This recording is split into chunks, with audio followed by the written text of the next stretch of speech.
کسی شہر میں ایک حکیم صاحب ہوا کرتے تھے جن کا دواخانہ ایک پرانی سی عمارت میں تھا۔ آپ جب بھی صبح سویرے دواخانہ جانے سے پہلے اپنی بیوی سے کہہ دیتے کہ آج کے دن کے لیے تمہیں جو کچھ بھی درکار ہے اسے ایک چٹ پر لکھ کر دے دو۔ بیوی وہ سب ایک چٹ پر لکھ کر دے دیتی۔ حکیم صاحب جو ہی دواخانہ پہنچتے تو سب سے پہلے اس چٹ کو پڑھتے، پھر اس میں جو چیزیں لکھی ہوتی ان کے سامنے ان کی قیمتوں کو درج کرتے، اور پھر ان کا ٹوٹل کر کے اللہ پاک سے دعا کرتے، یا اللہ، میں ان اخراجات کی وجہ سے آج اس جگہ موجود ہوں اور تیری عبادت چھوڑ کر ہی اس لیے آیا ہوں تاکہ میرے گھر کے یہ اخراجات پورے ہو سکیں۔ یا اللہ، اگر تو میرے ان اخراجات کو پورا کر دے گا تو میں یہ دکان بند کر کے تیری عبادت میں مشغول ہو جاؤں گا۔ یہ معاملہ یوں ہی چلتا رہا۔ جو ہی حکیم صاحب کے اس دن کے اخراجات پورے ہو جاتے، حکیم صاحب دواخانہ بند کر کے گھر کی طرف لوٹ جاتے اور اللہ پاک کی عبادت میں مشغول ہو جاتے۔ مگر ایک مرتبہ بڑا ہی عجیب معاملہ پیش آیا۔ حکیم صاحب جو ہی دواخانہ پہنچے اور جیسے ہی انہوں نے چٹ پڑھنا شروع کی تو چٹ کو دیکھتے کہ دیکھتے رہ گئے۔ جہاں چینی، آٹا اور دیگر ضروریات کا سامان لکھا ہوا تھا، وہیں نیچے ایک ایسا جملہ لکھا ہوا تھا جسے حکیم صاحب پڑھ کر حیران و پریشان ہو گئے۔ گویا حکیم صاحب کو دن میں تارے نظر آنے لگے، اور وہ جملہ تھا بیٹی کے جہیز کا سامان۔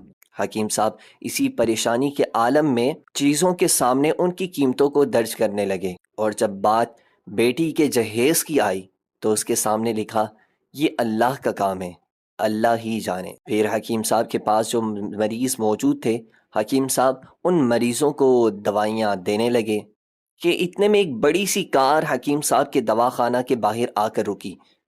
حکیم صاحب نے کوئی خاص توجہ نہ دی، کیونکہ اکثر بڑی بڑی گاڑیوں والے، بڑی بڑی کاروں والے حکیم صاحب کے پاس آتے اور اپنا علاج کرواتے تھے۔ حکیم صاحب کے پاس جو مریض موجود تھے وہ دوائیاں لے کر جا ہی رہے تھے کہ اس کار سے ایک سوٹ بوٹ والے صاحب نکلے اور سلام کرتے ہوئے حکیم صاحب کے پاس آ بیٹھے۔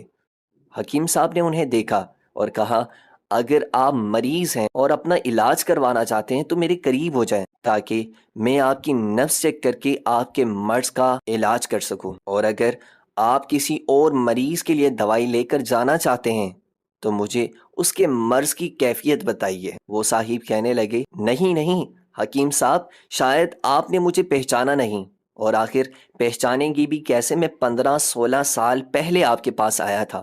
حکیم صاحب کچھ سوچ میں پڑ گئے۔ ان صاحب نے کہا، حکیم صاحب، میں آپ کو اس ملاقات کے کچھ احوال بتاتا ہوں، شاید آپ کو بات یاد آ جائے۔ وہ صاحب کہنے لگے، ہوا کچھ یوں تھا کہ میں اپنی بہن کے گھر جا رہا تھا کہ عین آپ کی دکان کے سامنے میری گاڑی کا ٹائر پنچر ہو گیا۔ آپ نے مجھے دیکھا کہ میں سخت گرمی کے اندر کھڑا ہوں، آپ میرے پاس آئے اور اپنے دواخانہ کی طرف اشارہ کرتے ہوئے کہا کہ آئیں دواخانہ میں بیٹھ جائیں۔ میں نے آپ کا شکریہ ادا کیا اور آپ کی دکان میں آ کر بیٹھ گیا۔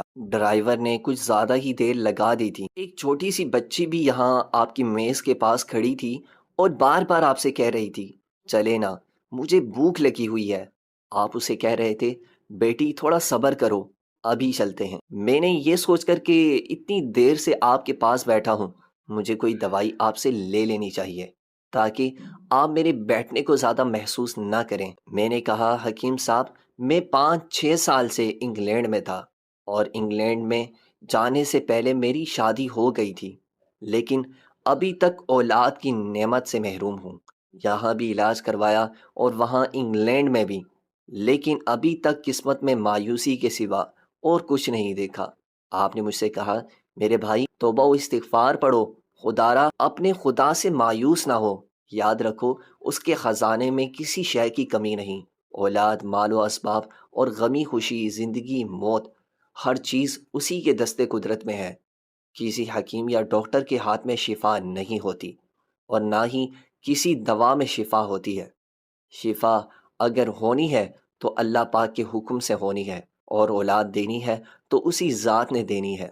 مجھے یاد ہے کہ آپ باتیں کرتے جا رہے تھے اور ساتھ ساتھ پڑیاں بنا رہے تھے۔ تمام دوائیاں آپ نے 2 حصوں میں تقسیم کر کے 2 لفافوں میں ڈالیں۔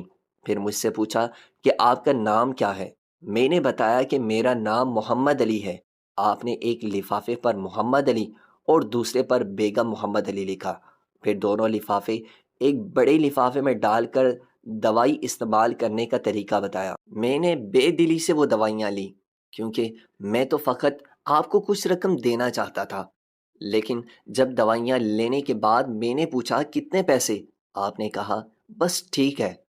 میں نے زیادہ زور ڈالا تو آپ نے کہا کہ آج کا کھاتا بند ہو گیا ہے۔ میں حیران ہوا اور میں نے آپ سے کہا حکیم صاحب میں آپ کی بات سمجھا نہیں کہ اتنے میں وہاں ایک آدمی آ چکا تھا۔ اس نے مجھے بتایا کہ کھاتا بند ہونے کا مطلب یہ ہے کہ آج کے گھریلو اخراجات کے لیے جتنی رقم حکیم صاحب نے اللہ پاک سے مانگی تھی وہ اللہ پاک نے دے دی ہے، مزید رقم وہ نہیں لے سکتے۔ میں کچھ حیران ہوا اور دل میں شرمندہ بھی ہوا کہ میرے کتنے غلط خیالات تھے آپ کے بارے میں، اور یہ سادہ سا حکیم کتنا عظیم انسان ہے۔ میں نے جب گھر جا کر بیوی کو دوائیاں دکھائی اور ساری بات بتائی تو بے اختیار ان کے منہ سے نکلا وہ انسان نہیں کوئی فرشتہ ہے، اور ان کی دی ہوئی ادویات ہمارے من کی مراد پوری کرنے کا باعث بنیں گی۔ حکیم صاحب آج الحمدللہ میرے گھر 3 بچے ہیں۔ ہم میاں بیوی ہر وقت آپ کے لیے دعائیں کرتے رہتے ہیں۔ جب بھی پاکستان چھٹی میں آیا ہوں کار ادھر روکی ہے، لیکن اکثر آپ کی دکان کو بند پایا۔ میں کل دوپہر کو بھی آیا تھا مگر آپ کا دواخانہ بند تھا کہ ایک آدمی جو پاس ہی کھڑا ہوا تھا اس نے کہا اگر آپ کو حکیم صاحب سے ملنا ہے تو صبح سویرے 9 بجے لازماً پہنچ جائے، ورنہ ان کی ملنے کی کوئی گارنٹی نہیں، اس لیے آج میں صبح سویرے آپ کے پاس آ گیا ہوں۔ محمد علی نے کہا کہ جب 15 سال قبل میں نے یہاں آپ کے دواخانہ میں چھوٹی سی بچی دیکھی تھی کہ اسے دیکھ کر مجھے اپنی بھانجی یاد آتی ہے۔ حکیم صاحب ہمارا سارا خاندان انگلینڈ میں سیٹل ہے، صرف ہماری ایک بیوہ بہن اپنی بیٹی کے ساتھ پاکستان میں رہتی ہے۔ ہماری بانجی کی شادی اسی ماہ کی 21 تاریخ کو ہونا تھی۔ اس بانجی کا سارا خرچ میں نے اپنے ذمے لیا ہوا تھا۔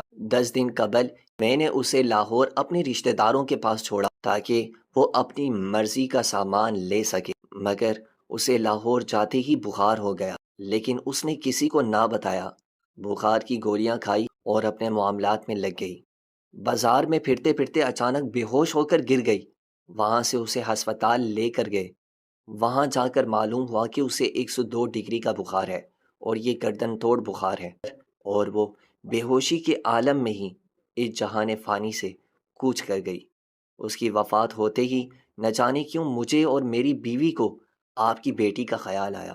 ہم میاں بیوی نے اور ہماری تمام فیملی نے فیصلہ کیا ہے کہ ہم اپنی بھانجی کا تمام جہیز کا سامان آپ کے ہاں پہنچا دیں گے۔ شادی جلد ہو تو اس کا بندوبست خود کریں گے، اور اگر ابھی کچھ دیر ہے تو تمام اخراجات کے لیے نقد رقم آپ کو پہنچا دیں گے۔ آپ نے نہ نہیں کرنی، آپ اپنا گھر دکھائیے تاکہ سامان کا سارا ٹرک آپ کے گھر پہنچایا جا سکے۔ حکیم صاحب یہ باتیں سن کر حیران و پریشان ہو گئے اور محمد علی سے کہنے لگے محمد علی صاحب آپ جو کچھ کہہ رہے ہیں مجھے سمجھ نہیں آ رہی۔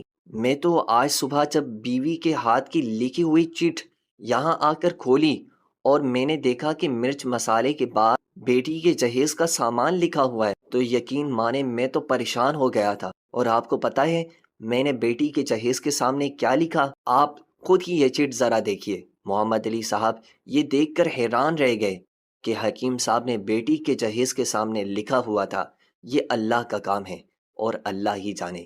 حکیم صاحب نے کہا محمد علی صاحب یقین کریں آج تک کبھی ایسا نہیں ہوا کہ بیوی نے چٹ پر جو چیز لکھی ہو اور اللہ رب العزت نے اس کا اسی دن بندوبست نہ کر دیا ہو۔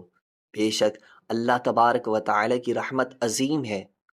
آپ کی بانجی کی وفات کا صدمہ ہے، لیکن اس کی قدرت پر حیران ہوں کہ وہ کس طرح اپنے معجزات دکھاتا ہے۔ سبحان اللہ، اس واقعے سے معلوم ہوا کہ بے شک اللہ پاک کی رحمت بہت وسیع ہے۔ ہمیں کبھی بھی اللہ پاک کی رحمت سے مایوس نہیں ہونا چاہیے۔ بے شک اللہ پاک اپنے بندے پر اس کی طاقت سے زیادہ آزمائش نہیں ڈالتا۔ اگر آپ کو ہماری یہ ویڈیو اچھی لگی ہے تو ہمارے چینل کو لائک کیجئے، سبسکرائب کیجئے اور اسے دوسروں کے ساتھ شیئر کیجئے۔ جزاک اللہ خیرہ۔